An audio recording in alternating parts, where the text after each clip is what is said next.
So that same person who said that I had one that fell asleep while I was talking multiple times. Okay, that same person goes on to say, in couples therapy, the therapist told me to take my husband, quote unquote, at his word. And then the person says he was cheating. So the therapist said, take him at his word. And it ends up that this person was being cheated on. Do you know what I find weird is like when clinicians are that directive, like to Right. Yeah. be like, this is what you need to do. You need to take him at his word is like, huh? Like, I don't know. That doesn't sit right with me. That's where I went to. I am very, I haven't done couples therapy. I've done a lot of family therapy. I love doing family therapy. And I can be directive as far as like, it feels like I'm orchestrating or conducting a symphony, but it's like I'm really kind of like helping two people. Like I just saw, was it yesterday? I helped the dad and his son to communicate, and it was Mm, really like, did this person spoke right now, Dad? Did you hear what he said? And can you repeat back? Like I'll be really directive in that way, but yes. I don't think I've Yeah. ever told someone like just take them at their words or it'll be fine or whatever it is. That I haven't done. That seems, it's like I think that conducting or being directive and holding structure is okay, but giving advice or telling people how to take things outside of session or how they should think or feel, and really that's kind of what this therapist is doing, is saying this is how you should think. So believe, take him at his word. That seems to me to be crossing the line.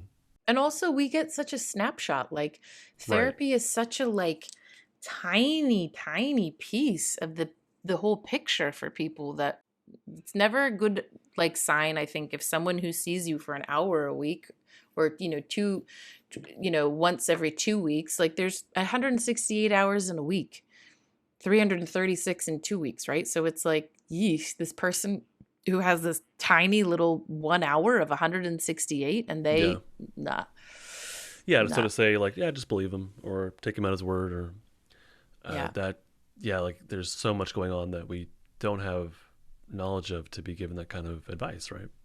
I don't give advice at all as a, yeah, at all. I can comfortably say I don't give advice at all.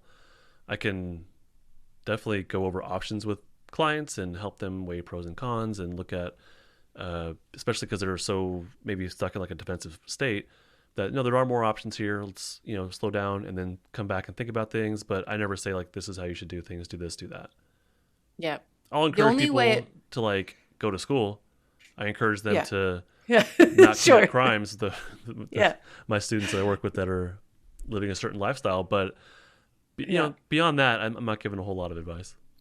Yeah, yeah, agreed. I think the only place that I found where I do more advicey stuff is parenting, because that's Ah, where they'll be like, when my kid's interesting. having a tantrum, what do I do? And that's more of like a break it down, like, don't hit them, don't threaten, I'm going to lock True, you in a true, room, like, let's not do those things. But true. I'll go the more like advicey route, which is weird because I'm not used to that because you're right. With therapy, it's more like, what do you think about that? How does that feel in your body? Like it's more like kind of going around it. But parenting stuff is a lot You're more right. like, Parents want to know, boom, like boom. they want to have Oh the yeah. answer. Like, Oh yeah, yeah. Yeah. We don't have time. I just tell me, Heidi, what to do. I don't want to live like this. Yeah. right. Yeah, and I used to do a lot of parenting groups, and they would I would be up there, and here's my rationale for parenting, and we don't control our kids. And then right away it's like, well, what if this happens and what if that happens? And they Yeah. want to know, bam, bam, bam. And have you lived this life? Do you know what it's like? And of course, I haven't Yeah. lived everyone's life, but like parents want to know exactly what to do. Yeah, and that's what sometimes I'll do like I have a Q&A call twice a week with the parenting program I have. That's part of the program is a Q&A call every week. And sometimes parents that are new will ask something like how do I stop yelling at my kids? And I'm like, like how much time do Right, we right, have, right, right, dude? right. Yeah, That's such a big question. yeah, Or like how do I get my kid to open up to me more? And it's just like when I first started doing the parenting programs, it was like, how do I answer like a 6 hour question in yeah. 6 minutes, Right, And so right. sometimes, or in public speaking engagements, when I do like a seminar or something, and I do Q&A at the end, someone will, raise their hand and go, so if my kid is, sneaking out or doing drugs, how do I handle that? And it's Right. like, again, wow, that's a big answer for, a 10 Yeah, minute Q&A. yeah. Okay. Yeah. So generally, no advice giving. Sounds like we, Yeah. we, we kind of agree on that. Okay.